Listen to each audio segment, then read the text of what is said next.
Un livre, un lecteur. Florence Berthoud, maire du 5e arrondissement. Bonjour Daniel Cohen. Bonjour. Vous êtes auteur. Alors il y a notamment, j'ai eu la chance, vous avez eu la gentillesse de m'offrir il y a quelques mois Prague de leurs fenêtres, un livre incroyable que vous avez mis 17 ans à écrire et que vous avez réécrit 4 ou 5 fois. Et vous êtes aussi, les deux vont de pair d'ailleurs, j'imagine, chez vous, fondateur, directeur d'une maison d'édition qui s'appelle Comptoir Horizon sans H et avec au-dessus du I une sorte de voile de palmier. Voilà. Alors, Horizon, je n'ai pas pu le mettre avec un H parce que c'était déjà pris par une autre maison d'édition et je m'étais dit qu'en faisant quasiment une faute d'orthographe, j'attirerais l'attention. Alors, il y a dans le haut l'œuf. Oui, n'est-ce pas, qui est en somme représente la création, et le palmier qui symbolise mes origines, c'est-à-dire que je suis né au Sahara et les arbres c'était des palmiers. Vous êtes né dans la Saoura. C'est ça. Au nord de l'Atlas. Voilà. Et on a, alors là, moi, je vais vous dire que j'avais totalement oublié que ça avait été, à un moment donné, un département français. Hein. Ah, ça a été qui a pas duré très longtemps, quand même, ce département. Mais autrefois, le Sahara était tantôt représenté par Alger ou par Oran. Nous étions dans l'administration oranaise. Et puis nous avons quitté l'Algérie en 57, donc bien un peu avant l'avènement de l'indépendance des Algériens, et tout ça est représenté dans ce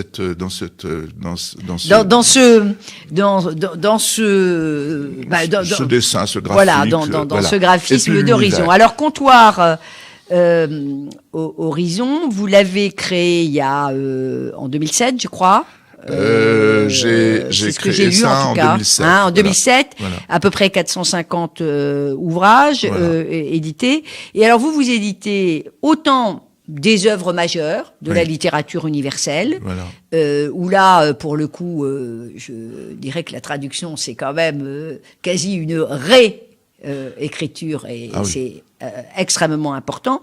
Et puis des auteurs totalement inconnus. Et des auteurs totalement inconnus. Je suis éditeur parce que précisément les auteurs totalement inconnus n'ont pas beaucoup de possibilités d'être édités chez les éditeurs dits prestigieux. Comment vous les trouvez, vos auteurs inconnus? Ah, ils viennent frapper à ma porte. Et puis quand même, il y a un certain renom d'Horizon, je dirais presque paradoxalement à l'étranger, aux États-Unis, en Asie. Par exemple, les grandes bibliothèques chinoises, japonaises, aux États-Unis, au Canada et ailleurs, achètent nos livres. Un peu moins en France, mais ça, c'est une vieille langue. Ah, on n'est jamais prophète en son pays, comme dit l'adage. Alors, Daniel Cohen, donc directeur, fondateur de Comptoir Horizon. Vous venez nous parler d'un auteur, Olivier Souris. Je l'ai découvert grâce à vous. Et toujours, j'ai l'impression, moi, à travers, je regardais les livres que vous avez édités, les auteurs, que vous éditez, on a vraiment le sentiment que la littérature, pour vous, est à la fois passion et fragilité. C'est l'impression que ça me donne. Et surtout que la littérature est définitivement, pour vous, même si c'est une réalité universelle, mais c'est la seule façon d'explorer les limites de ce monde. Absolument. C'est la vie. La littérature, c'est la vie. C'est ce qui restera après que nous c'est ce qui reste après que nous partons. Je veux dire par là comment me connaître sans avoir connu ceux qui ont écrit.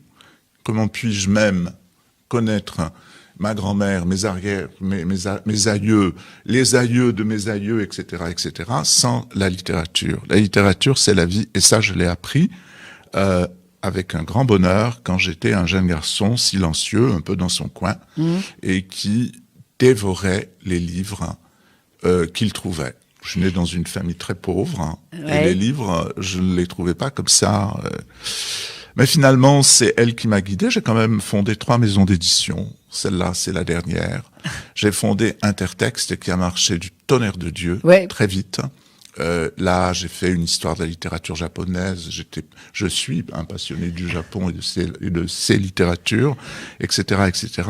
Mais ne parlons pas du passé, parlons du présent. Je suis heureux d'être à Horizon, à la tête d'Horizon. Je suis libre, surtout. C'est ça qui compte. Peut-être très important. Et je publie ce qui me plaît, pas forcément ce qui pourrait marcher.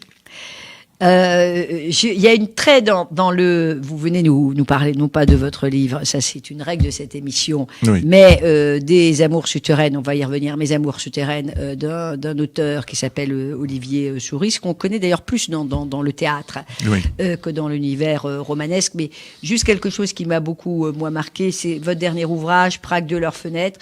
Vous faites une citation de Wittgenstein qui publié, on peut le dire, de son vivant, une œuvre vraiment majeure, et qui il démontre les limites du langage et aussi les limites de notre faculté à connaître. C'est ça. Voilà. C'est ça.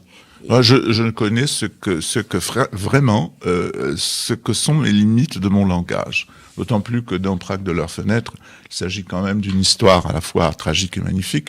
Il m'a fallu plus que 17 ans, il m'a fallu quasiment 40 ans. Je l'avais dans la tête. Bien sûr. Mais enfin, vous écrivez, vous avez pris la plume. Voilà. Alors, Mes Amours souterraines, d'Olivier Souris, comment vous avez connu et reconnu en l'éditant, cet auteur Olivier Souris qui a aujourd'hui, je crois, une 50aine d'années. C'est ça. Et on va revenir sur l'histoire, mais comment vous trouvez... Eh bien, tout simplement parce que un de mes auteurs, qui est homme de théâtre, a voulu me le présenter. J'ai dit d'accord. J'ai vu Olivier Souris. Le courant est passé. J'ai lu le texte. Et puis, je me suis dit... en ayant le souvenir de la rencontre que j'avais avec lui, c'est un garçon généreux, intelligent, souriant, cela m'a fait plaisir et j'ai dit allons-y. Alors c'est un dramaturge, romancier, mais je disais tout à l'heure, j'y faisais allusion, plus connu pour ses pièces qui ont été jouées. D'ailleurs, Studio Héberto, par exemple, je crois que c'était à la Manufacture des Abbesses aussi. Il a publié son premier roman il y a 4 ans. C'est ça. C'était Cortège. C'était déjà chez vous? Non, c'était pas chez vous. C'était pas chez vous, Cortège. Il y a eu Après Crucifixion. Et ça, c'est, si j'ai bien compté, c'est son troisième roman. Alors, il a un parcours Souris, qui est un parcours totalement atypique. J'ai vu qu'il avait été floriculteur, magasinier, postier, enfin... Voilà, tout ce qu'il faut. Tout. Voilà, tout ce qu'il faut pour un jour s'asseoir et écrire. Voilà. Et puis il a même créé un jardin exotique. Voilà. C'est quoi la particularité de l'écriture d'Olivier Souris, Mes Amours souterraines, écoutez, aux éditions Horizon, si on peut le montrer à l'écran.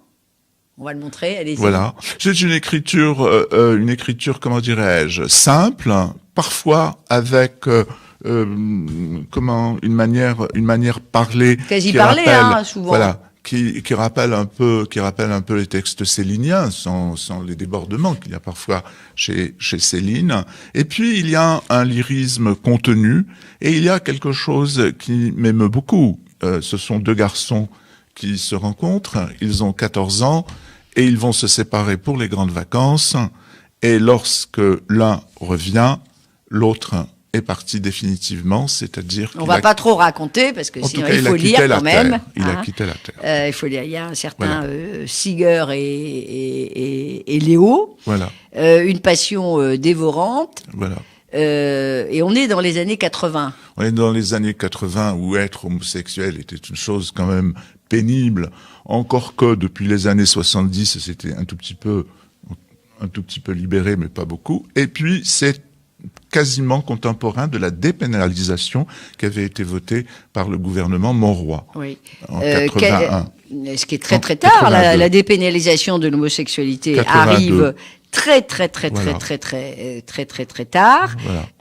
les années 80, je pense que toutes les jeunes générations ont totalement oublié ce que c'était que les années 80. Les années 80, c'était des années de libération sexuelle et d'insouciance, certes, mais c'était ce qu'on a appelé les années SIDA. Voilà. Donc des années terribles parce que d'ailleurs, on appelait ça la peste rose à l'époque. On a oublié aujourd'hui qu'on appelait ça la peste rose. On disait que c'était le cancer des gays, qui en plus se manifestait par quelque chose qui faisait très peur, qui était notamment ce fameux sarcome de Kaposi, des taches noires. Et la littérature, le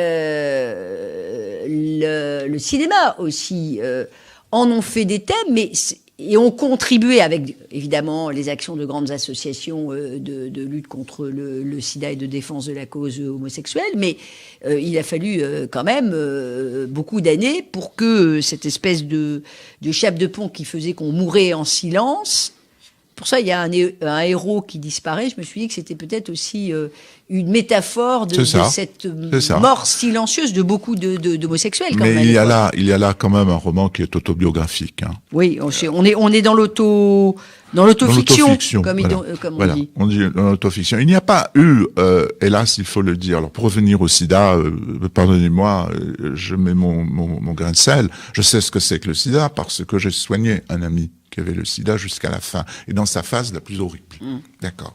Donc, ça me mûrissait pour reprendre, parce que j'avais ma maison d'édition qui, vous savez, à un moment donné, les banquiers ne veulent plus soutenir les éditeurs, et j'ai dû, hélas, fermer les portes, et j'étais tout à fait libre pour soigner quelqu'un qui s'en allait. Donc, ceci m'a rappelé ces années-là, donc du coup, il y a une sympathie qui s'est établie entre le livre et moi-même. Alors lui, il n'est pas du tout là-dessus. Hein, non, très clair. Du tout. Les amours souterraines, c'est pas du tout ça. Mais il a 14 ans. Mais il y a une comment dirais-je, une dramaturgie qui, évidemment, de manière assez symbolique, nous ramène à ce qui se passait dans ces années. Il découvre, du reste, dans ce roman, nous comprenons qu'il découvre ce désir qu'il a des garçons et la rencontre dans une HLM en face de la sienne, à Nantes. À Nantes. Voilà. Mais il y a le regard terrible de la société qui est évoqué d'ailleurs à travers la mère d'un des protagonistes qu'il va appeler l'effaceuse. L'effaceuse. Ce qui est veuve de son mari, mère de l'enfant vivant, effaceuse de celui qui est mort. Ainsi, Seeger avait eu raison sur leur monstruosité. Voilà. Ça dit bien ce qu'était, qui est toujours, mais qui à l'époque était un regard d'une partie de la société dans les années 80. Vous me pardonnez de vous dire que même de notre temps, bien sûr, la chose n'est pas résolue. Bien sûr. Bien sûr, la chose n'est pas résolue, mais à l'époque, il y avait un mouvement aussi de panique générale. Il y avait même des soignants qui avaient très peur de soigner. Mon Dieu, oui. Même de toucher les cheveux si on allait chez le coiffeur. Parce que toutes les études n'étaient pas connues. Alors, on est dans l'autofiction. Ça m'a rappelé d'autres autofictions comme celle, même si c'est pas écrit de la même manière, d'Hervé Guibert, qu'on lit plus du tout Hervé Guibert aujourd'hui. Non, hélas. Comment vous expliquez ça? Hervé Guibert était quand même un auteur, le protocole compassionnel, je me souviens, l'ami qui ne m'a pas sauvé la vie. Mais voilà, Hervé Guibert. Hervé Guibert meurt assez tôt et il meurt avant, je crois, ou un tout petit peu après, l'effondrement du mur. Vous allez me dire qu'est-ce que c'est, quelle association? Oui. L'association, c'est que est né à partir de là, à mes yeux en tout cas, un autre monde quand même assez indifférent à la maladie. Vous me pardonnez de vous dire que j'ai une maladie sérieuse et très longue, comme on dit, et je me suis beaucoup heurté au silence. Le silence, c'est peut-être pire que c'est peut-être la douleur ultime finalement. Et on ressent ça dans ce livre Mes amours souterraines. Vous pouvez nous lire un petit passage pour qu'on voit un peu cette écriture, qui est une écriture où il y a beaucoup de dialogue, voilà. Mais pas que. Hein. Eh bien, il a même si bien compris que Mathias vient de mettre le contact, signal d'un nouveau départ pour un long voyage, tel un énième défi lancé par Siegir, que j'invoque, je l'avoue, et que j'imagine vive. Je réalise enfin, jusqu'à ce que la voiture ne tienne plus, jusqu'à ce qu'elle se désosse, devienne une carcasse de mer, se brise en écume, nos vies vouées à sonder l'inexploré. Revenus en joie, Mathias et moi, on se met même à dessiner dans la buée du pare-brise ce circuit de rêve. Par les côtes bretonnes, rejoindre la Manche, fouler les âpres et envoûtantes terres anglaises, galloises, irlandaises, écossaises, et finir au-delà dans l'immuable attente de notre rendez-vous avec Siegir, qu'il avait tant rêvé pour nous deux. Voilà, c'est un petit passage un peu avant la fin. Et poétique. Et puis il y a à côté aussi la violence en effet miroir. J'ai envie, je le fais rarement, mais de lire un passage qui traduit, je trouve, cette violence. Stupeur, la porte avait disparu. À la place, un mur de parpaing sur lequel était gravé colère et âpreté d'un peuple misérable, soumis et dominant, haïssable et suicidaire, autant dire humain, autant dire mon peuple. Des injures banales, diverses et variées, complètes ou atrophiées, à l'image des pensées de leurs auteurs. Des enculons les PD, fils de pute, toniques, etc., etc., etc.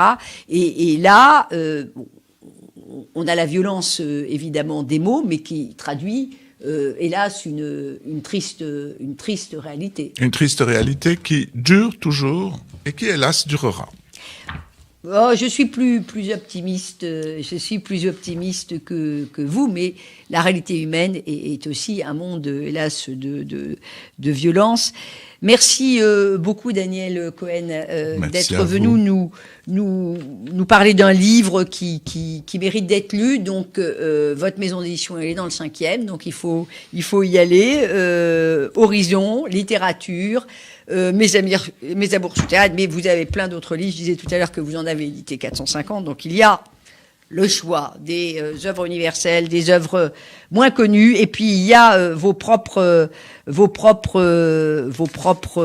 livres à vous, parce que vous êtes un beau romancier, et puis cette écriture d'Olivier Souris, qui est une écriture vive, qui parle de l'urgence de vivre, mais aussi de la violence du regard des autres. L'histoire un petit peu de l'auteur, on l'a bien compris. Mes amours souterraines. Merci beaucoup. Merci beaucoup.